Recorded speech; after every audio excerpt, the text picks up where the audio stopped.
السلام عليكم ورحمة الله وبركاته. ازيكم عاملين ايه؟ معاكم عمرو فايز. ولودي. جينا بقى للمفاجأة الأخيرة بتاعت عيد جوازنا.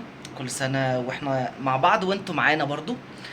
آه مش هينفع اقول لكم احنا رايحين فين علشان بس انا البنت معرفش. هي غلبانة معرفش. بتلبس، هي دلوقتي الساعة 9 الصبح. طلبنا عربية ونازلين، فتعالوا بينا نشوف رايحين فين. مش هنقدر نتكلم كتير، وهيكون في قبل الفيديو ده فيديو نزل عند الأستاذة لودي بتاع المفاجأة بتاعت امبارح اللي هو يوم الأربع، والنهارده يوم الخميس. بقالي يومين بتخطف تقريبا. فتعالوا بينا نشوف احنا رايحين فين وبس. لو الفيديو عجبكم ما تنسوش بقى في الاول تعملوا لنا لايك وشير وسبسكرايب للقناه. وتسيبوا لنا كومنت حلو. ويلا بينا. طب احنا رايحين فين مثلا؟ فين؟ اي معرفش، ما انت جوزي هي البنت هتخطفني. غلبانه. حضري الشنطه، حضر الشنطه. طب احنا رايحين فين يا عمرو؟ بس حضريها. يلا خليكم معانا بقى وتعالوا معانا نشوف الرحله دي هتروح بينا لغايه فين. هي لودي، خدتي بالك من حاجه ولا لسه؟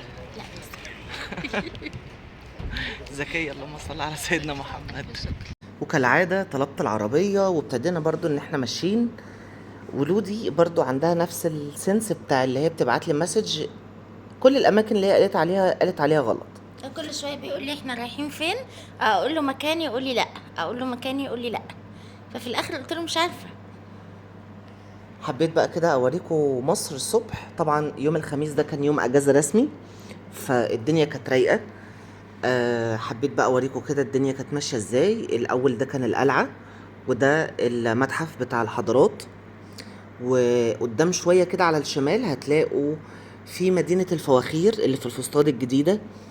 المنطقة دي جميلة جدا. المنطقة دي جديدة، هي كانت زمان بيعملوا فيها الخزف والبرام والطواجن والحاجات دي. انا بقى نصور لكم فيها مره ان شاء الله. قريب جدا جدا جدا. بيعملوا اشكال حلوة جدا جدا بالفخار. فعلا مصر جميلة جدا، يعني حتى في الروقان هي جميلة جدا بعيدا عن الزحمة. والمكان اللي احنا هنروحه هيعجبكم جدا. دي حاجة اسمها تاكسي النيل، تاكسي نايل علشان بس النطق. هنبتدي ان هو زي تاكسي في النيل كده. هننزل، هنبتدي نشوف النيل. برضو ما فيش كان اي علامة من عند لودي ما لان انا هما ما بيتكلموش. الناس اصلا لوحدها هم ما عارفين هما بتتكلمش. بيعملوا ايه ورايحين فين فما بيتكلموش. بالظبط. طيب احنا رايحين فين؟ احنا رايحين كامب. الكامب ده في المعادي.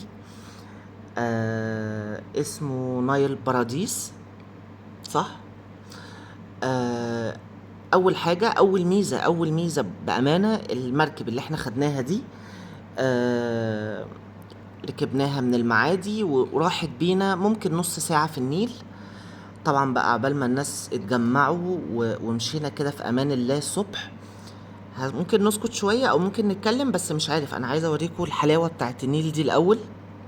وانتوا ماشيين في المركب دي هتلاقوا السمك تحت في النيل، تقعدوا تتفرجوا عليه وهو بيتنفس، شكله حلو جدا.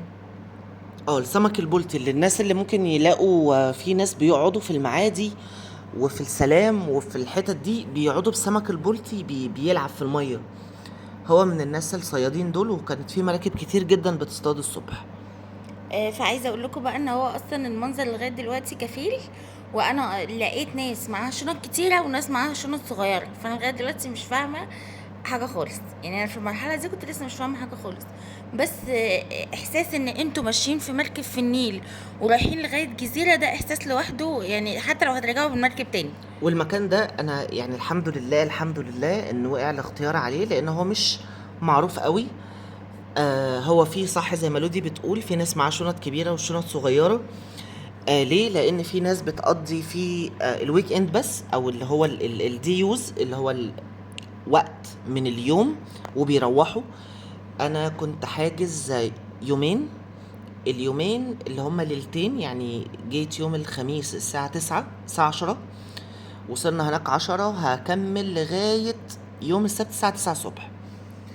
المكان حلو جدا. هتعرفوا تفاصيل المكان كلها في فيديو تاني، علشان بس ما نضيعش عليكم الفسحة وما نضيعش عليكم الشكل. المكان اللي احنا فيه، احنا بس كنا عايزين نوريكم المفاجأة بتاعتنا او المفاجأة اللي عمرو عاملها لي، وكمان نصور لكم المنظر كده الحلو. يعني انتوا كفاية ان انتوا شايفين النيل وقدامكم بصوا الخضرة حلوة ازاي، هتفصلوا من اي حاجة. والحتة بتاعت الجو اللي هو فيه زرع ونيل وبسين دي برضو ال... كانت مختلفة. احنا كده ابتدينا نوصل اهو، ده المكان من بعيد. اول حاجة بسطتني ان في قاعة افراح جنبي. قاعة افراح امبارح بقى اللي هو كان ما هو انا الفيديو ده هينزل لكم يوم الجمعة، فالفيديو ده بتاع يوم الخميس. الفرح ما كانش فيه حد بيرقص خالص، يعني كان فرح انا هو كان متكلف بسم الله ما شاء الله، هوريكم الصور بتاعته. وكان الجنينة التانية فيها عروسة، انا برضو مش عارف هما كانوش بيتحركوا. النهارده بقى في فرح جديد، يعني انا بسجل لكم الفيديو ده يوم الجمعة الصبح قبل ما ننزل البسين. دي الأوضة. طبعا كنت عامل بقى تزيين للودي كده على في الأوضة. هي أنا كنت طالبها بسريرين، بس قالوا لي للأسف الأوضة اللي فيها سرير واحد التكييف بتاعها بايظ. فقلت لهم مفيش مشكلة. الميزة في التكييف المكان حلو، فاحنا مرتاحين نفسيا. ونزلنا البسين مثلا كانت الساعة 7. هو المكان البسين بيقعد فيه من 10 الصبح ل10 بالليل.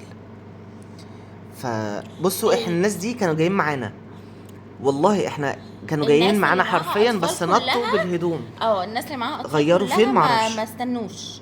يعني كانوا تقريبا بيغيروا يعني حد يغير وحد يقعد مع العيال، مش عارفه، بس العيال نطت في البسين على طول. بصوا بقى الجمال، هي كلها على بعض كام شاليه قليلين يعني. ف انا فرحان وبامانه والله العظيم، يعني لما تدوروا كده على اي حاجه تبسطكم هتلاقوا. الدنيا مش صعبه. والاستاذه لودي بقى هنا قبل ما تفرتك لنا الكلمه بتاعت الاي لاف يو دي. انا بشيلها باخدها معايا. برضو السنه اللي فاتت كنتي اخدتيهم. السنه اللي فاتت عندي الديكور بتاعها، والسنه دي نفس الحكايه. نسيت اقول لكم المكان ده انا واخده فطار غدا عشاء. طبعا وقع على الاختيار، كان فيه كذا مكان وبفاصل ما بينهم. ايه المكان اللي يقدر ان انا كده كده مش هخرج بره، فانا كنت محتاج حاجه حلوه. ده الفطار كان عسل وجبنه عسل وجبنه وعسل بطحينه وجبنه، يعني في طبق فيه عسل بس، وفي طبق فيه عسل وطحينه. والفطير. انا عايزه اقول لكم مش هقدر احط في اختيار ما بين ده وده، نخليه في فيديو تاني.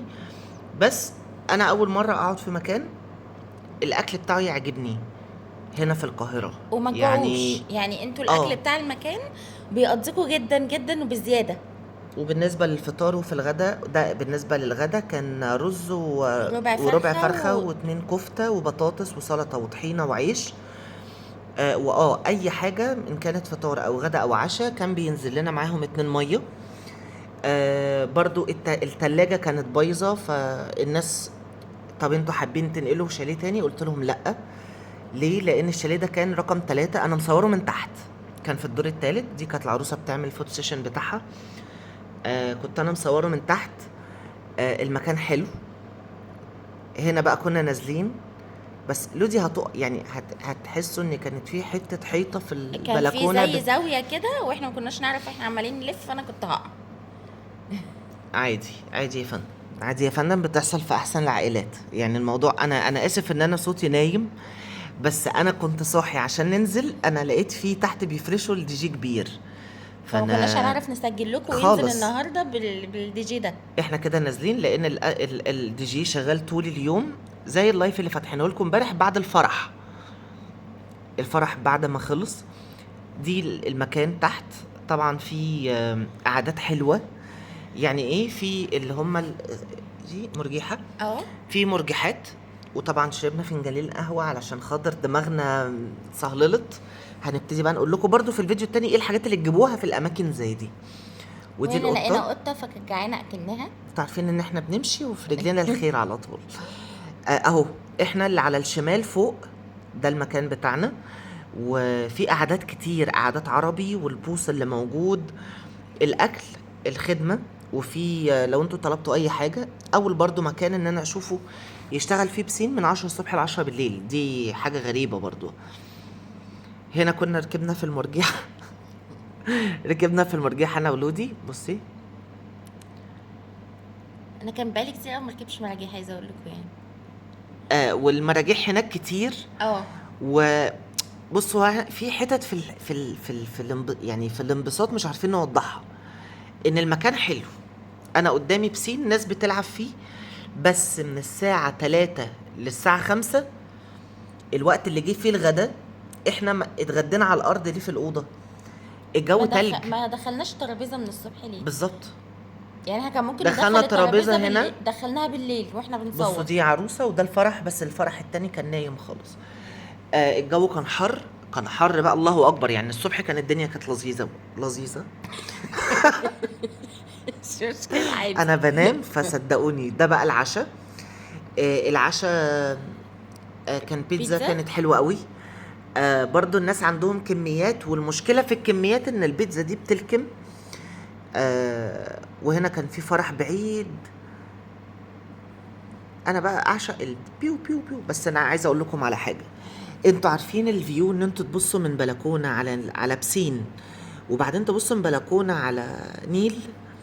لودي مصحياني كانت الساعه 6 الصبح. تعالى شوف الشقشق يا عمرو. الشقشقات. الشقشقات. انا فقت بصيت وقلت لها لا تعالي ننام ساعتين، انا مش مركز. بس النهارده انا نمت كويس لان امبارح ما كناش نمنا كويس.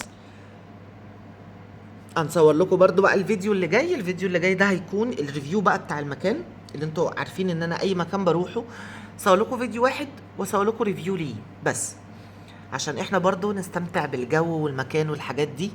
هقول لكم الاسعار، وهقول لكم تحجزوا ازاي، وهقول لكم الارقام، وهقول لكم الحاجات الغلط اللي انا هنزل اقولها لهم تحت، ان هم يا ريت يعدلوا منها، لان المكان فعلا حلو جدا واحنا اتبسطنا. دي الزفه زفه دي كانت كانت جايه جميله حلوه قوي. جدا في الفرح، بس برضو العريس والعروسه ما تفعلوا. واحنا بقى كنا واقفين في البلكونه تسقيف وبتاع واديله ادي، وبرضه ما فيش.